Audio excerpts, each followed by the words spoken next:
New York Giants select Malik Nabers at number 6. I saw some smoke screens about this that they didn't want to deal with like any diva receivers, so they were going to take Rome.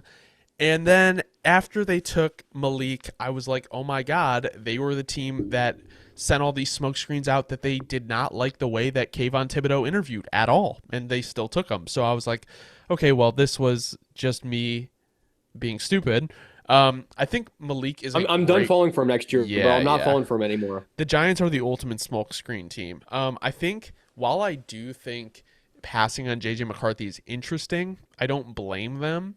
You get like a certified weapon in Malik Nabers, and for Daniel Jones though, like or Drew Lock, I don't know. Like I know like they're probably not the quarterback of the future, and you get a weapon here, but and I'm sure they would have loved to trade up for Drake May. I guess this is probably the best pick they probably could have got outside of Drake May.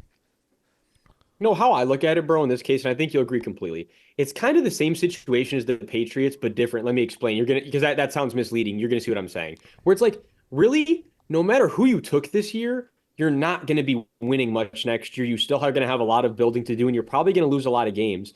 So with that being said, why not, like we're saying, take a certified real weapon that's actually going to be able to help you long term, as opposed to a project that could totally bust out, especially in that situation that's very bleak, where it's like, we had ourselves a real weapon that could potentially be an all pro. And then we'll worry about the quarterback next year when we might have an even higher pick potentially, or in that same range where we don't have to trade up and there's not as many teams that are QB needy. I think that's probably the thought process. Next year's draft process is going to be interesting, especially for QB needy teams, because we just don't know kind of what the prospects are going to look like.